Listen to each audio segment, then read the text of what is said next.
Olá, nós estamos iniciando mais uma série de entrevistas sobre o workshop A Descoberta do Brincar e Contar Histórias Terapêuticas. Eu sou Amália Rocha, jornalista, e eu estarei com vocês no programa desta noite. Você pode acompanhar este programa pelo Viva e Eduque, canal 897 da Soul TV, pelo aplicativo Viva e Eduque, que você pode baixar na loja de celulares Android e iOS, e também pelo canal do YouTube da Associação Viva e Deixe Viver. Narrativas que curam, o papel das histórias na promoção da saúde mental. Este é o tema do programa de hoje. E para falar sobre este assunto, nós convidamos o médico, ator, psiquiatra cultural e pesquisador Vitor Pordeus. Graduado em medicina pela Universidade Federal Fluminense, ele é pesquisador, colaborador do Laboratório de Imunobiologia da Universidade Federal de Minas Gerais desde 2003. Formado também em teatro pelo Instituto Tá na Rua para as Artes, Educação e Cidadania, Vitor Pordeus é cofundador do Teatro de Dionísios e do Hotel Spa da Loucura. Atualmente é professor convidado do curso Art and Healing, da Divisão de Psiquiatria Social e Transcultural da Universidade McGill, em Montreal, Canadá. Vitor Pordeus. Obrigado, Amália. Boa tarde aí a todos. Boa Boa noite, tarde, bom dia, né? Na internet boa noite, boa noite. a gente fica 24 horas. Mas é um prazer e a alegria estar interagindo com o Viva e Deixa Viver, que a gente já faz coisas há muitos anos, né? São décadas com Valdir Mino, aqui no Rio com a Regina Porto, e sempre uma alegria estar colaborando. Vamos começar você explicando para a gente o que vem a ser a terapia narrativa e como é que ela se diferencia de outras formas de terapia. Olha, essa ideia de terapia pela história, né, de terapia pela narração, né, de terapia narrativa, ela, na verdade, é muito antiga na história da humanidade. Existem registros, né, em muitas culturas sobre a importância da história, a importância das memórias, né? Deuses antigos dedicados à memória, deuses, né, deuses africanos dedicados à memória, deuses egípcios dedicados à memória, deuses gregos, né? A deusa grega Mnemosine, né? A Mnemosine, que é a deusa da memória. Então, isso é uma ideia muito antiga. E o primeiro documento, assim, os primeiros documentos sobre isso, nós vamos encontrar em Hipócrates mesmo, né? Que é o médico, a escola de medicina mais antiga ali do mundo mediterrâneo, né? Onde eles vão falar sobre essa ideia de anamnese, de junção de memórias, de junção das histórias, de recomposição da narrativa do paciente, né? Há essa ideia de que 80% do diagnóstico, né, 80% da síntese do que aquela pessoa está vivendo vem da junção das memórias. E em psiquiatria, em saúde mental, é 99%, porque a psiquiatria, as doenças mentais, a saúde mental, ela é caracterizada pelo invisível, né? Pelas doenças que não podem ser palpáveis, que não têm exame. São doenças puramente psicológicas, né?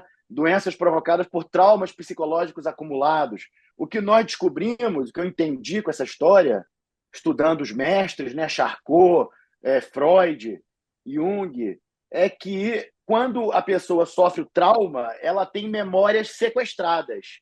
E aquelas memórias ficam reprimidas, e aquelas memórias ficam escondidas dentro da psique da pessoa, no inconsciente. Essas memórias sequestradas, essas memórias reprimidas, vão causar sintomas. Sintomas psiquiátricos são lacunas de memórias, e doenças são lacunas de memória. Se você tem uma pneumonia, fica com febre, entra em delírio, você apaga aquele período todo das memórias, fica alguns flashes, né, do delírio e tal.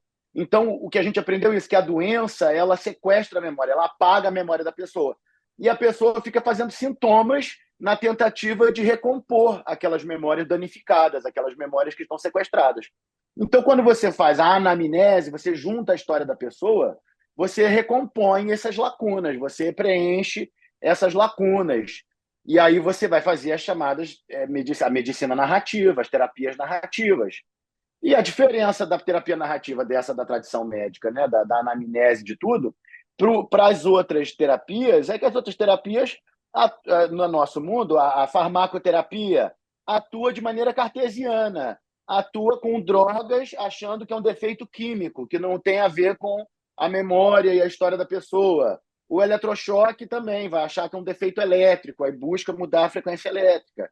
A agressão física, antigamente eles queimavam viva, né, a pessoa ia para a fogueira da Inquisição quando estava com doença mental. E a Inquisição, diga-se de passagem, é um dos grandes traumas coletivos que a humanidade carrega, né, daquele período ali do século XIII para cá, que sequestrou muitas memórias. Né? Nós, povo brasileiro, nós temos aqui no Brasil um registro de 385 anos de Inquisição. Só que isso foi apagado. Então Uhum. precisa de medicina narrativa para recuperar essa história, recontar essas histórias e refazer o tecido mental individual e coletivo para que as pessoas parem de ser escravizadas por sintomas e parem de ser escravizadas por loucura, né? Que é a pior forma de escravidão. E Uhum. aí a gente consegue produzir uma nova situação histórica, individual e coletiva, fazendo essa narração. Né? Pode falar. E de que maneira a atuação e a medicina se complementam na promoção da saúde mental? Olha, essa pergunta é de 20 milhões de dólares, né? Quem responder ela ganha 20 milhões de dólares. Porque é aí que está travado todo o sistema de saúde global. O sistema de saúde global avança com mais drogas, com mais encarceramento em massa, com mais eletrochoques, com mais violência, guerra, porrada, tiro e bomba, né? Está avançando vacinas, transgênicos, né? Pandemias, etc., né? De que está aí o sistema biomédico avançando, né? Para cima de todos nós. E, entretanto, o mal-estar aumenta. Fica todo mundo em pânico, as pessoas ficam loucas. Né? Diz um ditado medieval que a peste mata 1.000 pessoas. O medo da peste mata 10.000 pessoas. Né? Então, a gente está no momento. E aí, o que a gente pode dizer, né? Com essa questão da promoção da saúde? O sistema está promovendo doença. E quanto mais avança, mais doença e mais mal-estar, nomeadamente doenças mentais, depressão, ansiedade, síndrome do pânico, homicídios, suicídios, violência sexual, abuso infantil, violência doméstica, está tudo em pico, né? Desde que começou a pandemia de 2020, isso tudo explodiu para todos os lados. E sistema de saúde público nenhum consegue segurar o que está acontecendo, tá? Eu sinto isso trabalhando na clínica aqui no Rio, que a gente está operando num sistema quebrado, num sistema que quanto mais medica, quanto mais droga as pessoas, pior fica a situação de saúde mental das famílias e das comunidades, e ainda por cima eles fazem guerra, né? E querem fazer guerra, e mais guerra. E está tendo guerra em Jerusalém agora, e a gente está nessa situação de um querer eliminar o outro. Então, isso configura o que a gente chama de pandemia de doença mental, pandemia de loucura, e isso já está registrado na literatura desde 1980, que as doenças mentais estão aumentando. Então, o desafio dos sistemas de saúde em geral é a promoção da saúde. Como Uhum. fazer a promoção da saúde, segundo a nossa experiência? É com ação cultural, é com teatro, música, dança, poesia, contação de história, festa, alegria, memórias, né? Tem que ter memória, tem que ter restauração de memória, porque não adianta também o entretenimento fútil, né, que vai alienando a pessoa da própria história. Nós temos que está cheio, né? A gente precisa de entretenimento que fale sobre quem nós somos e que diga a nossa história, que tem esse caráter narrativo, que tem esse caráter de anamnese, de junção de memória. O nosso trabalho, nos últimos 15 anos, que eu cheguei no Hospício do Engenho de Dentro, e não cheguei para prescrever droga, nem carimbar papel, nem botar estetoscópio no pescoço, eu cheguei fazendo teatro, os malucos me perguntavam, eu falava, eu sou professor de teatro, e eles começaram a participar, e nós fomos vendo que em 7 anos de trabalho, nós tivemos casos dramáticos de pessoas com esquizofrenia, com doença crônica, com 50 anos de internação, 40 anos de internação, que saíram do hospício pela primeira vez em décadas, romperam o isolamento psicótico através de teatro e acompanhamento. Né? Tudo exige anos de você estar acompanhando os doentes, né, de forma calma, paciente, as mesmas famílias, né? E isso funciona desde que o mundo é mundo, mas a gente está nadando contra a corrente. nesse contexto que não valoriza a promoção da saúde, né? A promoção da saúde é isso, é cultura, é dieta, é exercício físico, é música, é meditação, né? É psicoterapia. A psicoterapia é uma estratégia de prevenção, é uma estratégia de promoção da saúde, né? Como diz hoje, estar com a psicoterapia em dia, né? Quando não tem família, vai fazer teatro, e quando não tem teatro, vai trabalhar com a família e vai desenvolver estratégias coletivas de cuidado, porque isso também está absolutamente claro. A gente precisa desenvolver estratégias coletivas de cuidado. As estratégias individuais estão exaustas, né? Nós podemos dizer. E como as narrativas são integradas no tratamento de diferentes transtornos mentais, como depressão, ansiedade, transtorno de estresse, pós-traumático? A todo momento, né? Porque a gente está vendo isso, que, vamos dizer assim, as doenças mentais são doenças da narrativa, né? São doenças da narração. A nossa consciência é uma narração que a gente faz para nós próprios o tempo inteiro. Então, eu sou Vitor Poder, nasci em Realengo, sou aqui do Rio, trabalho com medicina, trabalho com, né, com teatro. Eu lembro, né, eu estava dormindo, aí depois fui lá, vi o paciente estar internado, voltei, estou aqui conversando com você. Então, isso é uma narrativa. Se eu tomar uma droga, se eu for envenenado, se eu tiver uma infecção, eu provavelmente posso ficar desorientado, posso afundar o nível da minha consciência e perder a minha narração, e perder a narrativa. Isso é característico da doença. A doença é a perda da narrativa consciente. E o que predomina, então, é a narrativa inconsciente. O Uhum. tratamento psicoterapêutico é a restauração dessa narração e dessas memórias. Quer dizer, o terapeuta escutando, ouvindo, identificando padrões, identificando a história da linhagem, identificando a história do povo, identificando a história da família, a história do país, a história do continente, a história da humanidade. Você vai saber o que aconteceu com aquele bicho ali para ele estar totalmente desorganizado, sem ter memória de onde ele veio, onde ele está e para onde ele vai. Uhum. Pela sua prática, quais são os principais benefícios observados nos pacientes que participam de terapias baseadas em narrativas? Você podia dar alguns exemplos assim? A gente tem muitos casos assim de pessoas, por exemplo, Jaci Oliveira, o Pelezinho, que é até um paciente meu que é famoso, já deu entrevista na BBC, na Globo. Ele, em 2011, estava há 10 anos morando na rua, né? Vem de uma história de família muito desestruturada, aqui do Jacarezinho, aqui no Rio, e ele começou a frequentar o grupo e começou a participar no Hotel da Loucura, né, que nessa época não estava nem fundado, ele ajudou a fundar o Hotel da Loucura, e ele foi se reintegrando e foi compondo muita música e fazendo muito teatro e muita percussão e atividade cultural intensa, viajou com o grupo de teatro, foi para Porto Alegre, foi para Búzios, se apresentou em Brasília, fez uma carreira mesmo, né, de ator, de compositor, de músico. E hoje, desde 2017, ele alugou a própria casa, um apartamento. Ele mora em Cascadura hoje e trabalha com a tia dele. A mãe e o pai são falecidos, mas ele trabalha com a tia no salão de festas que a tia tem e está totalmente reintegrado, está namorando, tem celular, a gente se fala. Foi um caso assim muito importante esse que a gente teve, que é o Jaci Oliveira Pelezinho. Nos meus filmes ele aparece muito, ele está sempre Uhum. falando. E tem vários outros casos, né? O Reginaldo Terra e Jeane Cardoso, Miriam Rodrigues. Aqui na nossa clínica atual, a gente tem grupos de famílias, né, que estão sendo acompanhadas há 4 anos, há 5 anos, né, e casos neuropsiquiátricos graves que vão tendo essa oportunidade de usar da performance teatral como meio de restauração de memórias e como narração, né? Quando você está em cena, você está narrando, né? Nós somos atores narradores, né?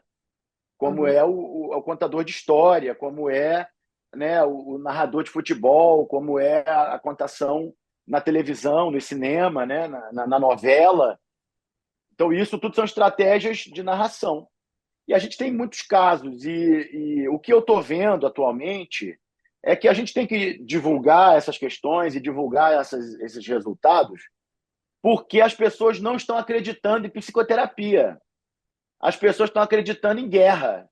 As pessoas estão preferindo porrada, tiro e bomba, ao invés de preferir cura mental, né? Que é a psicoterapia, a cura mental, a estratégia de cura mental. E isso é que é a questão, porque a gente avança, resiste nossos resultados, tem Pelezinho, Reginaldo, uma turma, Davi, Rafael. Agora, a gente, na atitude coletiva, o que nós estamos vendo é isso, as pessoas estão preferindo o conflito, estão preferindo a briga. Eu fiz a frase, em caso de conflito, tire o time de campo e chame um terceiro qualificado para mediar, né? Um mediador terceiro qualificado, que acaba o conflito, né? E você vai dialogando, e você vai vendo que, na verdade, ninguém está brigando pelo presente. Está todo mundo brigando por reativação de traumas do passado, né? Há 10 mil anos, há 5 mil anos, como lá no Oriente Médio, né? Estão em guerra há 5 mil anos, né? Um exterminando o outro, um povo exterminando o outro. Então, isso é falta de memória, porque se tivesse memória, tenho certeza que ninguém ia querer se auto-exterminar, né? Porque, na verdade, você fazer guerra é se auto-exterminar, né? É você também morre quem atira, né? Também morre quem atira. Não dá para entender mesmo. Agora, com tudo isso que você falou, a gente pode dizer que criar narrativas sobre a nossa personalidade, o nosso dia a dia, pode nos ajudar a ter uma visão mais positiva do mundo? Sem dúvida. Quando a pessoa está doente mental, está deprimida, ansiosa, está psicótica, ela não se vê participante no mundo. Ela se vê alienada, né, como se fala, né, na linguagem comum. Né? Alienação, a pessoa está alienada, ela está isolada, ela está fora da realidade.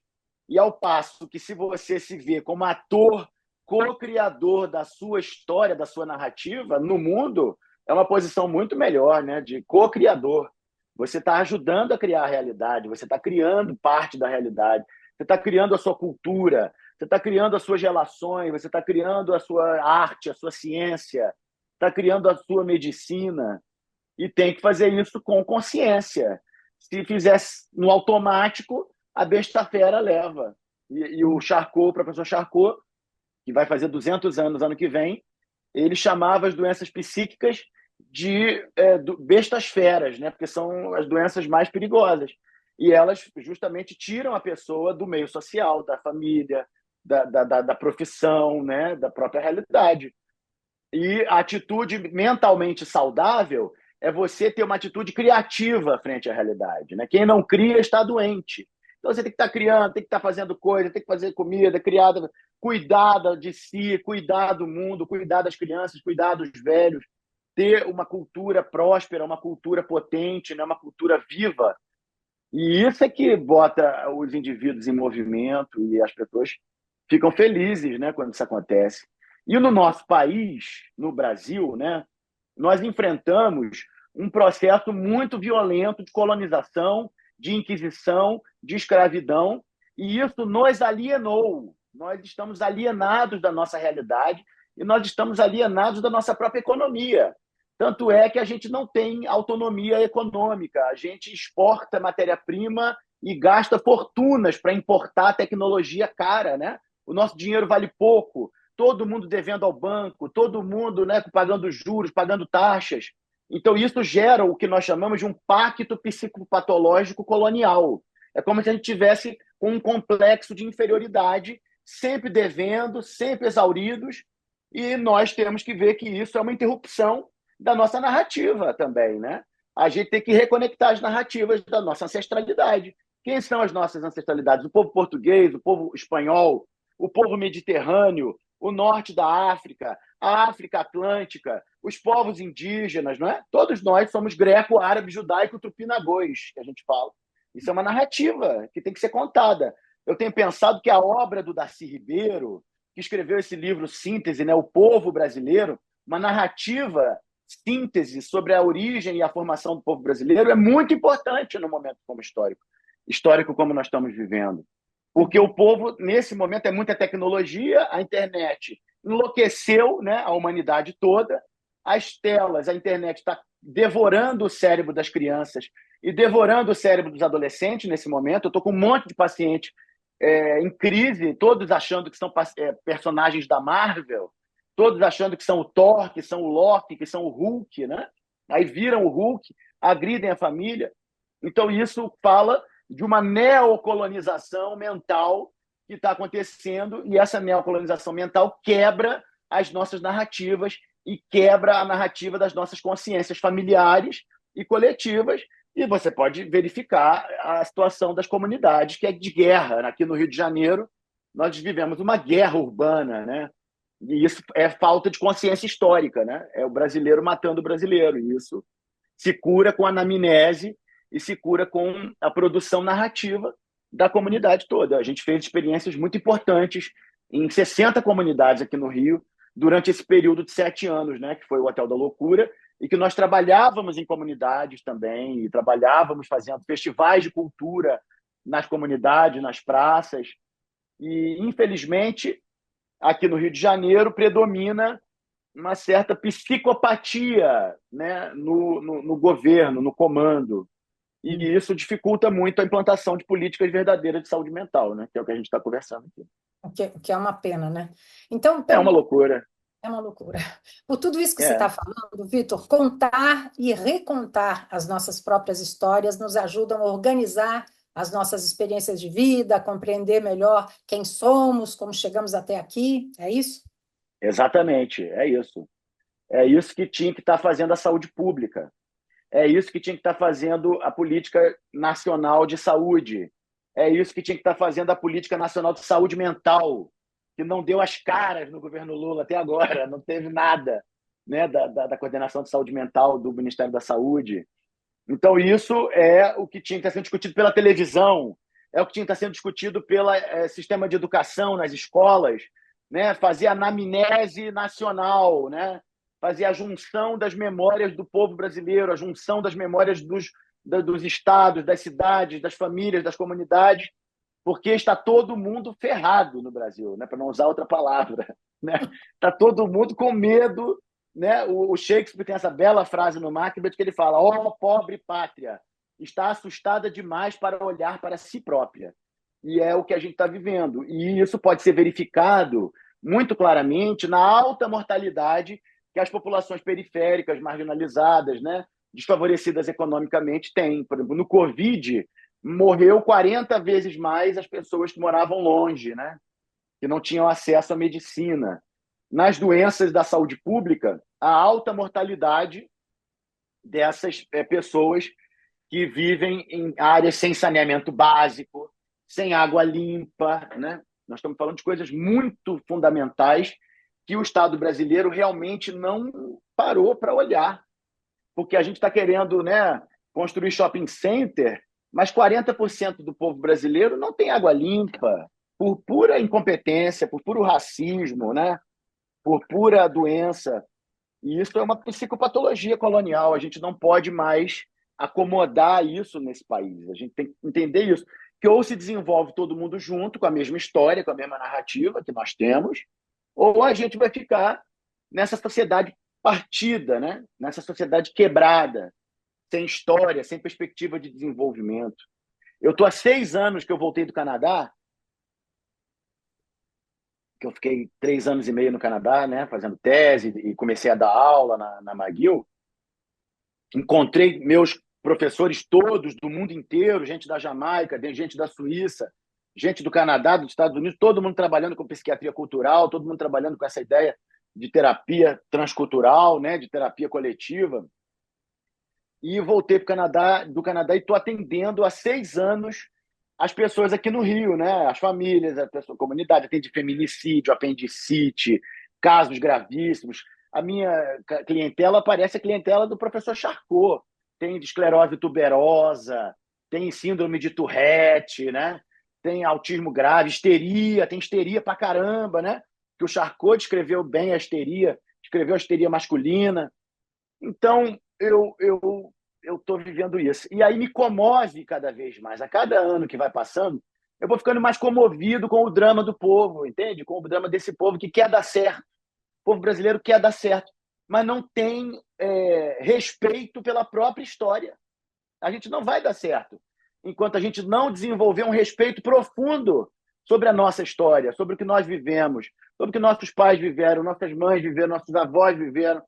E isso aqui precisa voltar, fazer uma virada de chave nesse momento, que é virar para dentro, parar de reclamar e ficar esperando a resposta vir de fora e olhar para dentro, que é a virada da psicoterapia, né? É a virada do, né? Pega o dedo que está acusando para fora e aponta para dentro, porque vai entender o que está acontecendo, vai entender como que as coisas começaram, vai entender como que a gente ficou louco. Então essa tem sido assim a minha preocupação nesses 6 anos de trabalho agora, né, que eu estou vivendo, que é tentar debater mais isso, falar mais publicamente, falar mais sobre a questão da saúde mental e a importância da gente olhar para dentro, da gente conhecer a nossa história, né? E Uhum. isso realmente é uma coisa que precisa acontecer no Brasil nesse momento. Nós vamos continuar falando sobre isso. Daqui a pouquinho, vou pedir licença a você agora para dar um aviso e nós voltaremos a conversar daqui a pouco, depois do intervalo, tá certo? Tá bom. Desde 2007, a Associação Viva e Deixe Viver realiza um workshop A Descoberta do Brincar e Contar Histórias Terapêuticas. É um evento que tem como objetivo trazer ao debate a saúde mental, em especial em crianças e adolescentes. Patrocinado pelo Instituto Helena Floresbal e realizado pela Associação Vive e Deixe Viver, este ano o evento ocorrerá em São Paulo, no dia 19 de outubro, no auditório da Escola de Enfermagem da USP. Acesse o QR Code que aparece na tela e saiba mais sobre este evento. Nós vamos para um intervalo e voltamos já já.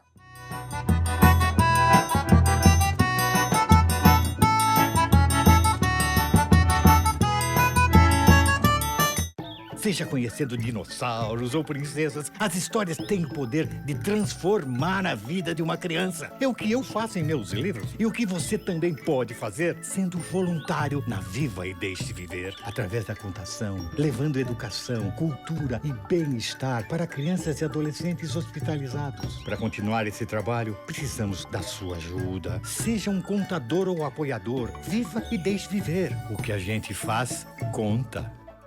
Nós voltamos com o programa de entrevistas sobre o workshop A Descoberta do Brincar e Contar Histórias Terapêuticas. Nós estamos conversando hoje com Vitor Pordeus, que vive e trabalha no Rio de Janeiro como psiquiatra transcultural comunitário e é também ator desde 2018 com o Teatro Clínica Dionísis. Vitor, que tipo de evidências científicas existem para apoiar a eficácia das narrativas na saúde mental? A evidência, por exemplo, a doutora Nise da Silveira, né?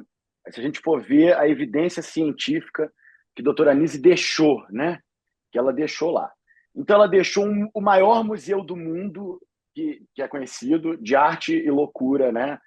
Com mais de 400 mil obras. Para mim, cada a pintura dessa e cada história dessa que foi recuperada, cada biografia que foi recuperada, e cada história que pessoas que teriam sido apagadas pelo sistema psiquiátrico, como a Fernando Diniz, Adelina Gomes, Emílio de Barros, Carlos Pertuis, Otávio Inácio, e uma infinidade de grandes artistas que a Nise revelou, são evidências científicas, entende? Para mim, é mais importante a história de uma pessoa e a vida dela e o desenvolvimento dela enquanto evidência científica do que um paper todo falseado, cheio de tereco-teco, que ninguém consegue ler e entender direito, né? Então, isso a gente tem que sempre entender que há uma questão aí da qualidade da evidência científica e que tipo de evidência científica é pertinente em qual contexto. Porque o que a gente está vivendo é o mau uso do discurso científico, né? O discurso científico está sendo utilizado de forma comercial, né? Eu tenho um professor aqui do Rio de Janeiro, Paulo Rodrigues, que ele fala: é medicina baseada em evidência ou é evidentemente medicina baseada em lucros, né? Então, isso é uma das questões que precisa pensar. Por quê? O que acontece é que a evidência científica deixada pelo Charcot, pelo Freud, pelo Juliano Moreira, pela Nise da Silveira, pelo Osório César aí em São Paulo, que deixou um museu de arte e loucura no Hospício do Juqueri, né, o Museu Osório César, são desconsideradas enquanto evidência científica. E são grandes evidências científicas. São evidências científicas muito. Um paciente deixar um depoimento, como a Blanche Whitman deixou um depoimento sobre o Charcot, dizendo que ele curou ela, é uma coisa de uma importância muito maior do que ficar divulgando dados estatísticos. São dados estatísticos muitas vezes manipulados, dados estatísticos frios, falsos, e que deixa o médico jovem, o médico que está começando a carreira, que já não é mais no meu caso, eu estou com 20 anos de carreira médica, né? Mas a meninada que está começando aí com 24, 25, 26 anos, como eu comecei com 24 anos, deixa a gente totalmente perdido. A gente fica totalmente perdido frente ao doente, porque não sabe fazer psicoterapia, e porque não aprendeu a ler o Freud, não aprendeu a ler o Charcot, não aprendeu a ler a Nise, né?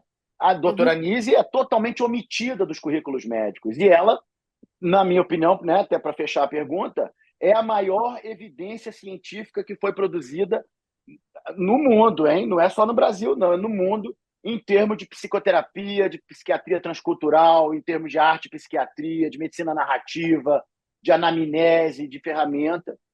E aí temos evidência científica. É claro que isso precisa ser republicado, precisa ser redebatido, né? Pode falar. Vamos falar um pouquinho mais sobre a Anísia da Silveira, que você já citou, que revolucionou a prática psiquiátrica no Brasil, trazendo, inclusive, uma abordagem mais humanista, inovadora mesmo, né? Como é que o trabalho da Anísia mudou a percepção da psiquiatria e do tratamento de transtornos mentais aqui no Brasil e também no mundo? Vamos falar um pouco mais sobre isso. Aqui no Brasil ainda não mudou. O trabalho da Nise foi apagado e foi desconsiderado em termos médicos e em termos científicos. É só você ver que não tem Nise da Silveira em nenhum currículo médico no Brasil e não tem Nise da Silveira em nenhuma política pública no Brasil, com exceção do Lula Vanderlei, que trabalhou com ela, que está ativo lá no Engenho de Dentro, e alguns outros grupos isolados, né, como eu próprio, que estamos fazendo uma prática, né, considerada nisiana, que é basicamente uma prática de improvisação e anamnese, né, com as pessoas com doença mental grave, que é o que eu faço. E aí, então a gente tem essa questão de que ela produziu uma experiência única, né, uma experiência importantíssima, o maior museu do mundo, centenas de publicações, a Casa das Palmeiras, que é uma clínica psiquiátrica transcultural comunitária, que foi fundada em 1956 aqui no Rio de Janeiro, tem, né, esse tempo todo, quase 70 anos de experiência, o Museu do Inconsciente com mais de 70 anos de experiência, quer dizer, 70 anos de experiência, 70 anos de portas abertas para a comunidade, 70 anos de trabalho dentro do hospício, com doentes mentais graves. Então, é uma coisa fértil, né? É uma coisa que tem uma força muito grande e é uma psicoterapia científica, é um método reprodutivo de psicoterapia. Quem faz, funciona e dá certo.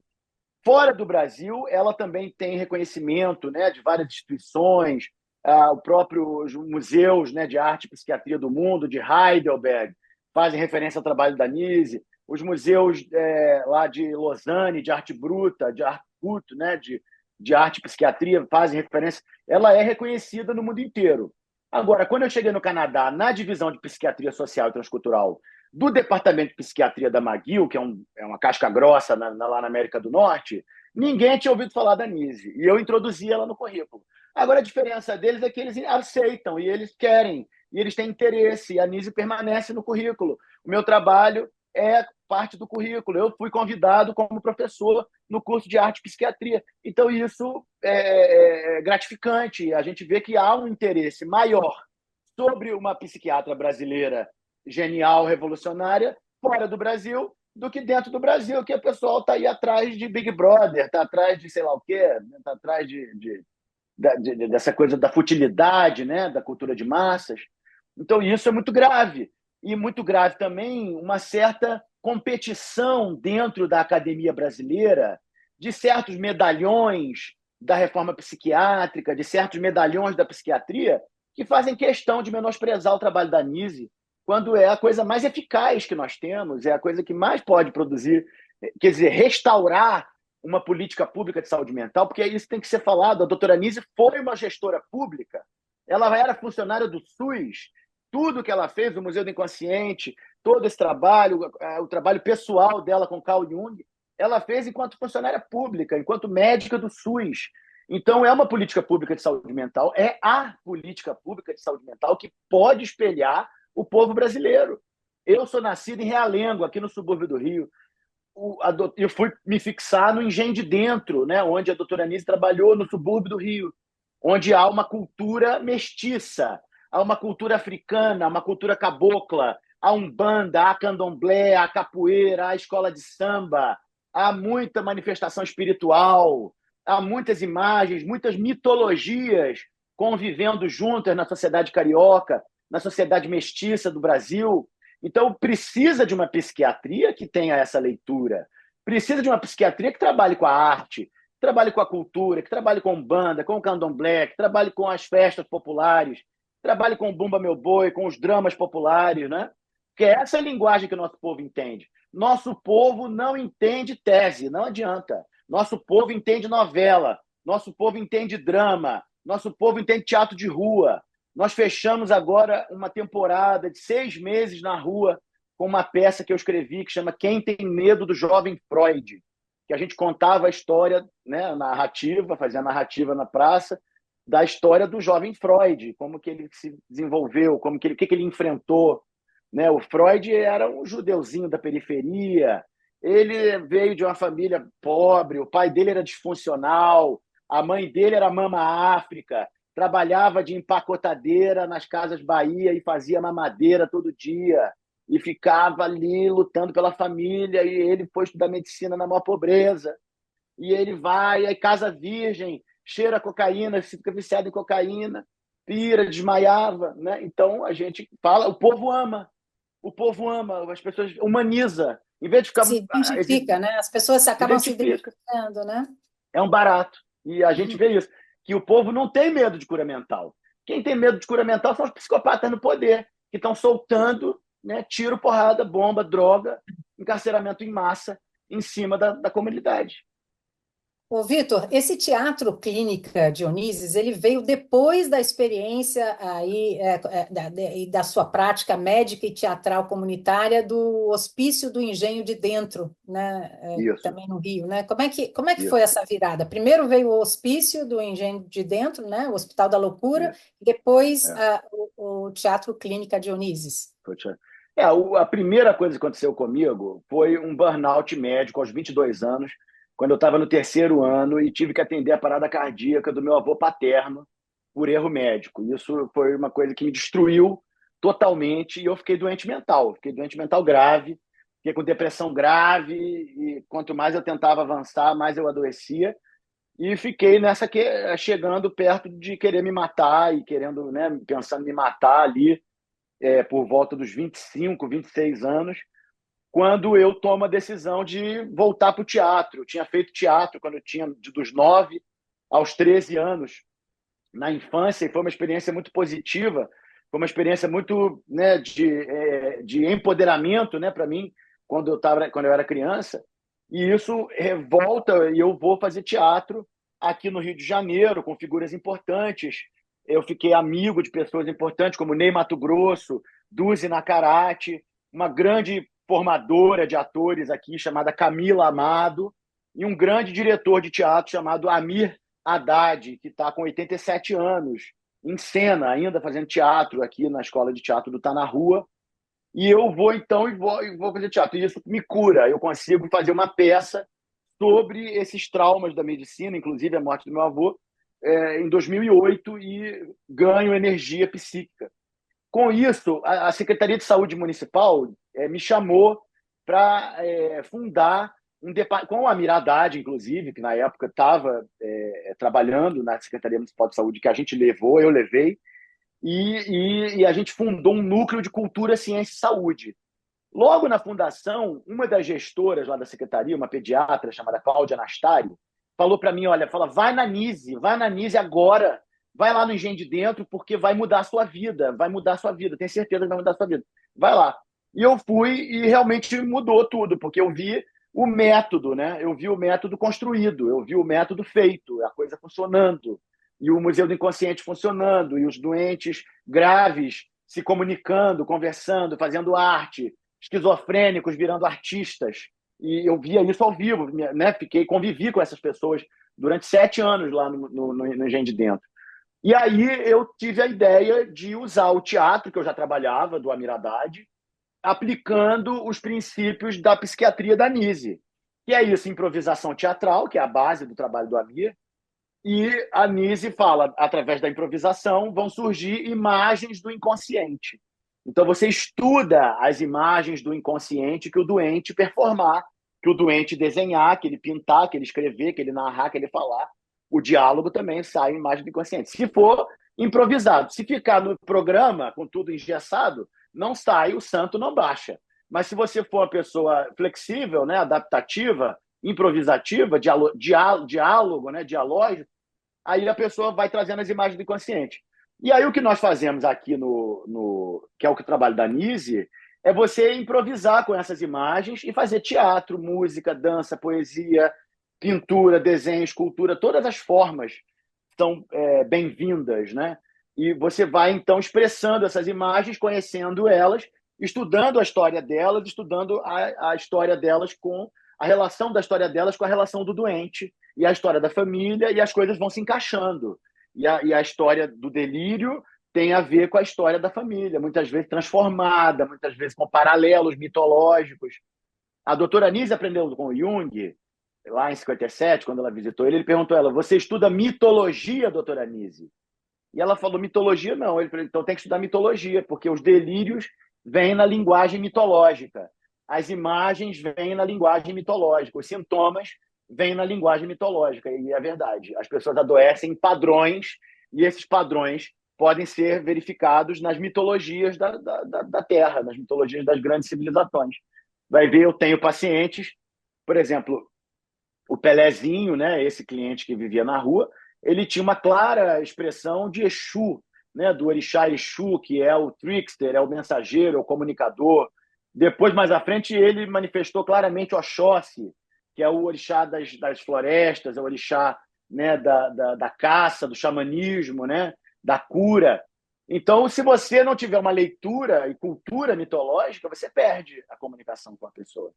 E você tem que ir buscando esses paralelos e ir trabalhando. A gente, no nosso grupo, trabalha isso fazendo as cenas, dramatizando, fazendo Hamlet, fazendo as bruxas. Agora, hoje, por exemplo, eu, na conversa com o paciente que está internado, constelou uma peça do Macbeth, do Shakespeare, que é a peça das bruxas. É a peça que tem um monte de bruxa e elas matam, e o Macbeth mata todo mundo, mata a família toda, mata as crianças e os empregados. É um drama sangrento, né? Então, isso eu já estou com a ideia de fazer uma conversa sobre essa peça na dramaterapia e na terapia de família dessa família, né? Então, você tem que ficar Então, pescando. você acaba também envolvendo a comunidade e a família dos pacientes no processo de arte-terapia? O máximo que for possível, o máximo que for possível. E como a gente faz na rua, né? Os espetáculos são feitos na rua, e o treinamento dos atores atualmente também é feito todo na rua, né? Porque eu faço consultório aqui no Leblon e treino os atores no Arpoador, né? Que é um parque aqui perto, na praia. Então, isso é realmente uma coisa que está fazendo há 12 anos, né? Desses 15 anos, há 12 anos a gente ocupa o Arpoador e é um barato. E a gente tem que ficar justamente treinando e fazendo a improvisação e fazendo as expressões com os pacientes, né? E sempre trabalhando de forma dialógica, né? Sempre trabalhando de forma a permitir que cada um se expresse, que cada um se coloque em movimento e se torne ator da sua vida, né? Que se torne ator da sua história, narrador da sua vida. Aí você usa muito a improvisação, né, de cada um deles. A improvisação Isso é a muito base. importante, a improvisação é fundamental. A improvisação tem que ser a base da linguagem, senão não há diálogo, né? A improvisação é o diálogo em ato. E a doutora Nise fala muito sobre a improvisação nos ateliês, na relação com o paciente, na psicoterapia. O Kandinsky, o pintor, o Wassily Kandinsky, que é uma referência para nós na arte e na psiquiatria, ele fala também sobre o espiritual na arte. Ele tem uma série longa de pinturas que chamam improvisações. Ele escreve, a doutora Nise cita, eu cito na minha tese, né? Tem sido uma referência para todos nós. Ele diz no Espiritual da Arte, que é o livro que ele publicou em 1914, que as imagens se formam por improvisação. São impressões da natureza interna que emergem, né, no movimento dinâmico do inconsciente. Então, isso tudo está alinhado com o movimento da arte moderna, com o movimento da arte bruta, com o movimento surrealista, com o movimento dadaísta, com o movimento cubista, porque tudo isso, na época, estava sendo influenciado pelo movimento de arte e psiquiatria, né? Surgiu nessa época, no final do século XIX, com Charcot, no Hospício da Salpêtrière, em Paris, as primeiras coleções de arte, as primeiras coleções de pintura dentro do hospício, de desenho dentro do hospício, de escultura dentro do hospício, de teatro dentro do hospício, não é? Quando ele fundou a neuropsiquiatria moderna, descrevendo mais de 20 doenças e trabalhando, né, com artistas, com pessoas, Paul Ricoeur, Albert Londres, foi pioneiro na fotografia, foi pioneiro na utilização das linguagens artísticas com a doença mental grave, né? Então, o professor Charcot tem um lugar de honra nessa história. E o Freud foi trabalhar com ele quando estava com 29 anos, em 1885, e relata, né, nas cartas que ele escreve para a noiva, para Marta, ele fala que o Charcot mudou a vida dele totalmente, que o Charcot foi a coisa mais importante que ele já viu na vida, que ele sai do Charcot da mesma maneira que ele sai como se tivesse passado a noite inteira no teatro. E é fascinante. E o Charcot trabalhava essa ideia de cura através do diálogo, de cura através da reencenação, né? Ele reencenava as crises histéricas no teatro e essas pacientes que ele reencenava curavam. E isso é uma coisa que ficou escondida, foi apagada. Eu só descobri isso porque eu comecei a escrever no ano passado essa peça que nós fizemos um ano, Quem Tem Medo do Jovem Freud, e a minha grande surpresa foi aquela, o Charcot. Eu falei, ninguém falou do Charcot. Eu formei medicina, todo mundo falava, tem a tríade de Charcot, tem a doença de Charcot, não sei o quê, mas ninguém falou que o Charcot era um artista maravilhoso, que ele era um ator, que ele era um improvisador, que ele recitava Shakespeare, recitava Molière de cabeça, que ele desenhava, que ele era caricaturista, que ele era o máximo, era uma grande figura, uma pessoa que foi fundadora desse campo da arte da psiquiatria. Ele já tinha feito o Hotel da Loucura dentro do Hospício da Salpêtrière, no final do século XIX. Vitor, então integrar arte e prazer na terapia só traz benefícios? Tem que fazer. Tem que ser isso. Isso é o caminho. Agora, o Spinoza, que é o nosso mestrão maior, né, que a doutora Anise também se filia, doutor Freud se filia, todo mundo se filia, ele fala o seguinte, existem dois tipos de prazer, o prazer de curta duração e o prazer de longa duração. Os prazeres de curta duração são perigosos porque se consomem e levam à adição, né? O prazer do sexo, o prazer das drogas, o prazer do dinheiro e o prazer da fama. Enquanto o prazer de longa duração é o prazer do entendimento, o prazer do conhecimento. Conforme você vai desenvolvendo maior conhecimento sobre si próprio, sobre seus afetos, sobre sua natureza, você vai sentir mais prazer e maior potência de agir e maior saúde mental. Então, a gente lida muito com essa ideia que é nisiana, spinoziana, e tem essa questão do êxtase, né? O êxtase ele tem o lado sombrio, né? O Dionísio sombrio. Então, é o prazer de longa duração, né? Nós podemos dizer a produção artística é um prazer de longa duração, é um prazer de conhecimento. A pesquisa científica é um prazer de longa duração, porque é um prazer do conhecimento. Você ser sincero nas relações é um prazer de longa duração, porque é um prazer do conhecimento. E nós vamos ver que a grande dificuldade de todo mundo é se conhecer, né? Se você se conhece, você é capaz de conhecer o outro. Se você não se conhece, você rejeita o outro. Então, a arte ela ajuda muito nisso também, porque você se expressando, você se conhece mais. Você vê, né? Eu fiz um monte de vídeo, né? Eu fico fazendo vídeo, gravando vídeo. Aí depois eu fiquei pensando, falei, cara, eu estou gravando esse vídeo para eu me ouvir primeiro de tudo. Porque se ouvir é difícil pra caramba, né? Então, primeiro eu tenho que gravar, falar muito para eu falar, pô, eu estou pensando isso, como é que é, né?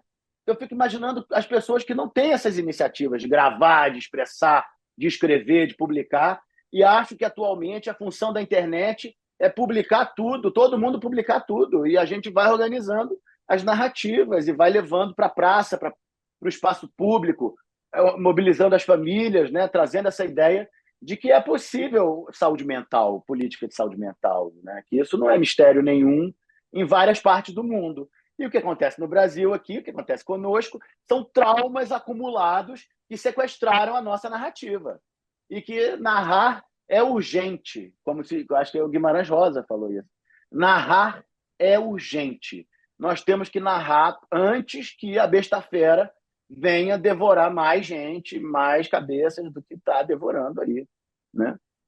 É isso aí.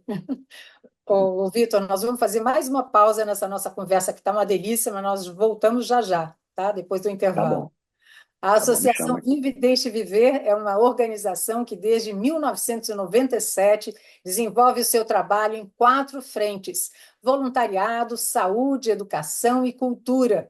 Todas as frentes são promovidas a partir da ferramenta milenar de contar histórias. A Viva oferece diversos cursos em formação lúdica e forma voluntários para atuação como contadores de histórias em hospitais. Acesse o site pelo QR Code que aparece aqui e conheça mais sobre essa prestigiada associação. Nós vamos para mais um intervalo e voltamos já já com o Vitor por Deus. A melhor história é aquela que se aprende contando. Seja um apoiador da associação Viva e Deixe Viver. Acreditamos que o poder de uma boa história é capaz de humanizar as áreas da saúde e educação. Acesse o nosso site e venha promover o hábito da leitura, cultura, lúdico e criativo. Colabore com quem promove essas atividades desde 1997. A Domingueira é o seu encontro com a fantasia e com a magia. Aqui você encontra histórias que despertam a sua imaginação. É nas manhãs de domingo. Confira a programação e venha se divertir com a gente. Nós voltamos para o bloco final da nossa entrevista com médico comunitário, psiquiatra cultural, imunologista, ator e pesquisador Vitor por Deus. Em 2018, no Canadá, ele publicou o livro Restoring the Art of Healing in a Scientific Age, disponível online. Pelo seu trabalho, Vitor por Deus recebeu o prêmio Patrícia Ascioli de Direitos Humanos, conferido pela Associação de Magistratura do Estado do Rio de Janeiro. Foram muitos prêmios, reconhecimentos, publicações. Vitor, você tem apenas 44 anos e um currículo super extenso, uma experiência vasta aí de 20 anos nessa área médica, atuando também, é um trabalho bem vasto, né? Quais são os maiores desafios que você enfrentou nesse seu trabalho? Olha, essa pergunta aí é uma pergunta, né, que tem que pensar aqui para responder, porque olha, eu tô com 44 anos, né? Estou na idade média, né? Estou na meia-idade. Eu venho da Coab de Realengo, né? Eu venho de uma família de pessoas pobres, né? Minha mãe é professora do município. Meu pai, na época, era metalúrgico, né? E a gente vivia nesse conjunto habitacional em Realengo. Hoje, pensando retrospectivamente, os desafios foram essa questão. Meus pais eu tive uma infância muito rica no sentido de ação, e meus pais eram militantes do PT, fundaram o PT em Realengo, viviam. Eu digo que o nosso apartamento na Coab era um comitê soviético, né, em Realengo. Então eu vejo que eu fui formado com essa ideia de uma revolução, com essa ideia, né, de uma mudança. Isso me marcou muito. Mas em 1989 cai o casamento dos meus pais e cai o Muro de Berlim, não é? Então foi uma confusão dos diabos. Teve agressão física, briga, minha mãe virando mesa na casa da minha avó, coisas assim, né, bem intensas. E isso foram traumas terríveis, né? Depois eu vou sofrer de doença mental, reativando esses traumas que aconteceram na infância. Então, isso teria sido um desafio, que eu tivesse tido acesso, que a minha família tivesse tido acesso à psicoterapia, que não tiveram, né? Ninguém tem, né? E aí depois vai essa coisa da formação médica, que foi também uma máquina de moer carne na minha vida. É máquina de moer carne. Eu atendo os médicos e atendo os estudantes de medicina, todo mundo moído, que fala, eu atendi 20 pessoas e não lembro de ninguém. Como é que pode você ser colocado para atender 20 pessoas num dia inteiro, ou às vezes num período, né? Numa tarde? Então isso é fatal, isso é uma merda, isso é um erro do sistema, né?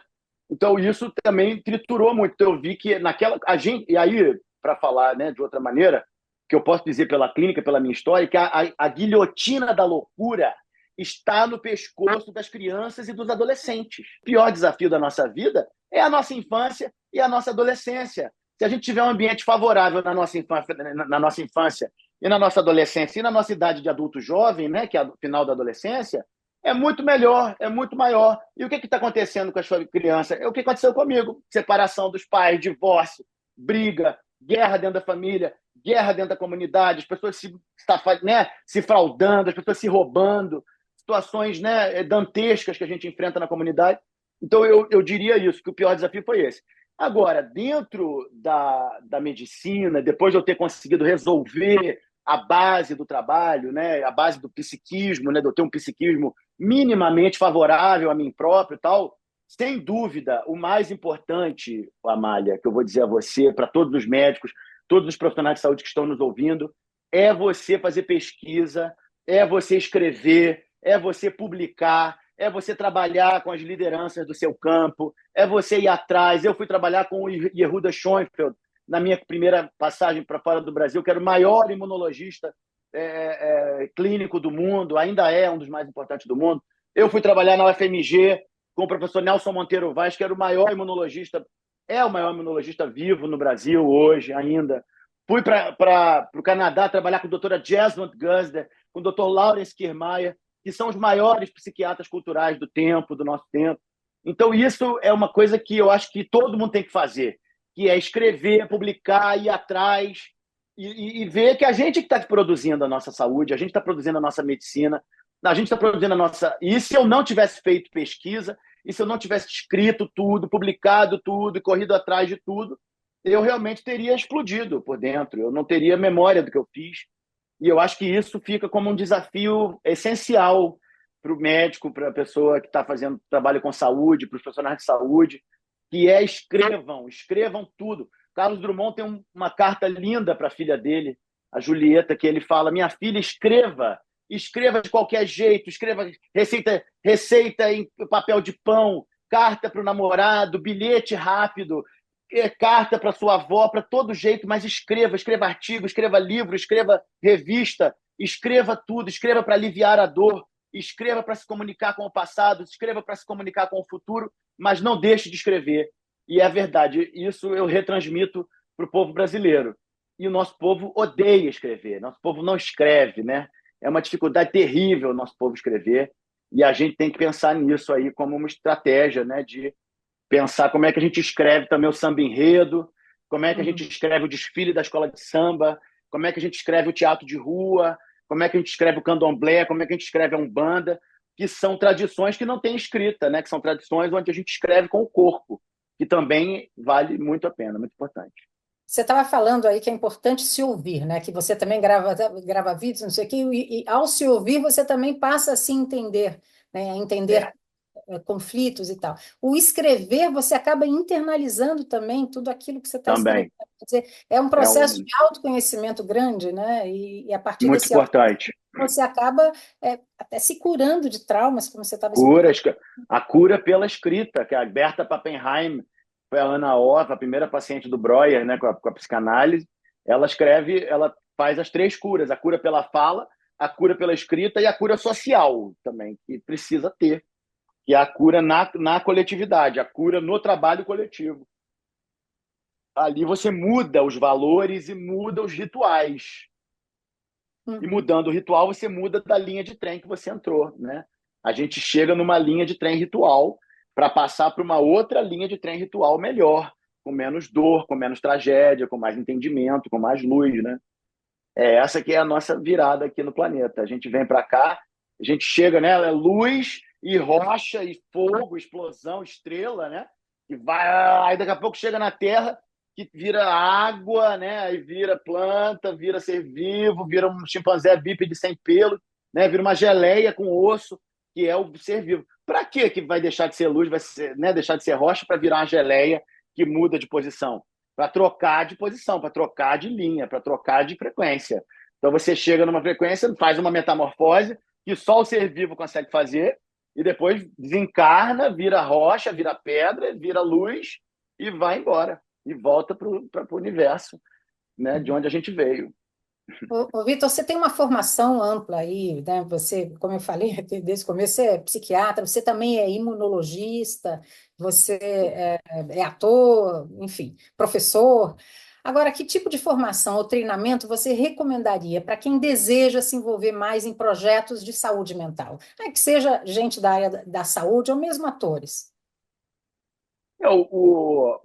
A iniciação, eu acho, assim, a minha porta de entrada no Brasil com essa questão foi Nise da Silveira. É estudar a obra da Nise, pegar o Jung. Ela deixou 6 livros publicados, né?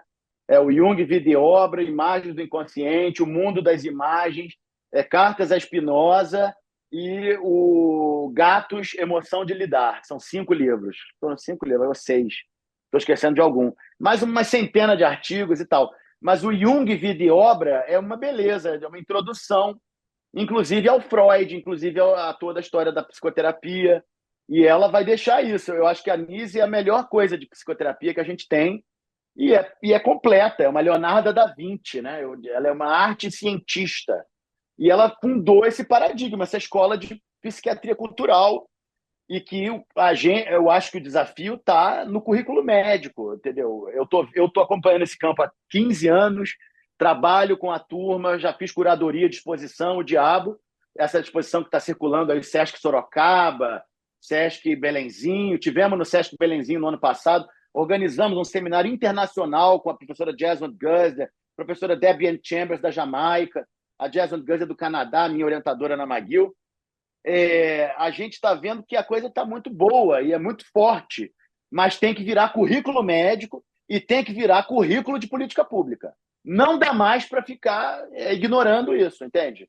E é complicado porque muitas vezes os artistas não estão ligados nessa questão, né? Eles vão, se metem, fazem lá um teatrinho ali, não sei o quê, depois picam a mula e a política de saúde mental está andando para trás, infelizmente, inclusive no governo Lula. Esses escândalos de comunidades terapêuticas, de paciente sendo torturado, o paciente sendo atacado, violentado fisicamente. Então, isso é retrocesso. Isso eu falo, é muito nazi se passando por Nise, entendeu? E está todo mundo dando prêmio Nise da Silveira aí. Um monte de prêmio Nise da Silveira sendo distribuído, mas ninguém pega no doente, ninguém pega na família, ninguém pega na comunidade. E isso é uma coisa que é difícil de fazer, exige muito apoio, exige muita mobilização política, comunitária, de política pública para conseguir acontecer. Não vai ser o heroísmo de médicos individuais como eu que vai produzir uma política de saúde mental comunitária, é pela coletividade, pelo grupo, né? E isso é o que a gente tem. É como eu sobrevivo, né? Eu sobrevivo nessa base e ainda assim a gente enfrenta uma inércia comunitária mental muito grande, porque a meninada que eu trabalho, que eu atendo nas famílias, todo mundo é personagem da Marvel. Eles são o Hulk, o Loki, o Thanos. Eles estão capturados pelos personagens da Marvel, que eu adoro também, eu adorava. Eu lia gibi, X-Men e tal, mas você ser possuído pelas personagens é um problema, né? É um problemaço. Com certeza. Agora, Vitor, quais são os seus próximos passos, né? Existe algum projeto futuro que você está particularmente entusiasmado, ou sei lá, ou... Eu estou assim, atendendo rotina, né, aqui no Rio. Estou atendendo clínica e família. Estou entusiasmado para tirar um paciente da internação, né, que espero que ele faça uma internação curta. Infelizmente, a gente também, né, está sujeito, né, a crises e intempéries, né, dentro de uma comunidade instável, como é a comunidade brasileira, a comunidade do Rio de Janeiro. Nós somos um país instável, né? Vivemos de golpe em golpe, né? Então, vivemos de crise em crise, e isso reflete na clínica a todo momento, mas eu estou muito dedicado a isso, ao atendimento aqui, da rotina e das crises que estão acontecendo. Mas eu vou abrir de novo o meu fórum online de psicopatologia cultural, onde a gente discute as questões. Vai ser no dia 4 de setembro. De 4 de setembro a 4 de dezembro vai ser online, às quartas-feiras, 19 horas. Então, eu convido a todos, quem quiser se inscrever, vitor@teatroclinica.org. Só mandar um e-mail, eu vou mandar o cartaz. Ainda não foi divulgado. Isso aqui é informação em primeira mão. A gente vai divulgar essa semana. E é uma coisa que a gente já faz há 4 anos, desde que começou a pandemia. E é um fórum online que tem participação de pessoas do mundo inteiro, onde a gente fala sobre o nosso trabalho, sobre a nossa pesquisa, sobre o que a gente acha na clínica, o que a gente está vendo na clínica, e as referências científicas, como a doutora Nise, professor Humberto Maturana, professor Carl Jung e os outros psiquiatras da escola junguiana, da escola da biologia da cognição, que é o que a gente vem pesquisando aí nos últimos 20 anos também, desde lá do início do trabalho com a imunologia, né, com o professor Nelson Vaz, que realmente é o pioneiro dessa ideia do professor Maturana, da biologia da cognição, aqui no Brasil. E a gente vai divulgar e estamos fazendo. E a gente deve reabrir o bloco de carnaval também, que a gente tem o bloco Baco. Vamos fazer uma reabertura do bloco de carnaval que a gente faz até o carnaval. A gente faz uma tragédia no outono e inverno e um bloco de carnaval na primavera-verão, né? Estamos preparando já para primavera-verão. Como é que é esse bloco É a de nossa carnaval? rotina. Como é que é esse? É o nosso teatro de rua, no Arpoador, que a gente canta, dança, os mendigos cantam, dançam, os camelôs cantam, dançam com a gente, os turistas, as pessoas, vem gente de toda parte. É um barato, é improvisado, não tem programa, então a gente tem uma flexibilidade muito grande. Entra pessoas em surto, entra pessoas em psicose alcoólica. Aliás, psicose alcoólica é o que mais tem, né? Nas ruas e nas praças. Grave problema, né? Alcoolismo. Muito grave não ter o método Nise da Silveira para abordar os doentes mentais graves, que é isso que esse governo não consegue fazer. Esses governos, né? Que governo nenhum consegue fazer a manutenção e a restauração do método da Nise, por exemplo, que deveria ser a prioridade política, né, nesse contexto. Ao contrário, fecham as experiências, desmontam as experiências que estão funcionando, como aconteceu comigo com o Hotel da Loucura, né? Fecharam a minha experiência para botar uma mentira no lugar, botar um teatrinho, uma brincadeirinha ali que eles contratam e engana todo mundo, e não tem resultado clínico, né? Não tem acompanhamento clínico, os doentes ficam para lá, como sempre. Olha, que a gente possa conversar sobre esse assunto de forma diferente daqui a um tempo, que você tenha mais espaço aí Tomara. para propagar esse seu trabalho, que é brilhante. Muito obrigada por conversar com a gente. Obrigada Obrigado, mesmo. Amália. Eu que agradeço. Muito Eu que obrigada pelo... agradeço a equipe, a turma, Renato, o João, o Juan, e a gente. E eu mando um abraço no Valdir para mim e para o grupo todo do Vive e Deixa Viver. Pode deixar, mando sim. Tá bom? Muito obrigada. Obrigado. Até mais. Tchau, tchau. E os Boa nossos noite. agradecimentos a você também, que nos acompanhou até aqui. E um agradecimento especial ao Instituto Helena Floresbal, patrocinador do 17º Workshop A Descoberta do Brincar e Contar Histórias Terapêuticas, do qual essa entrevista faz parte, com realização da Associação Viva e Deixe Viver. Uma boa noite para você e muito obrigada pela atenção.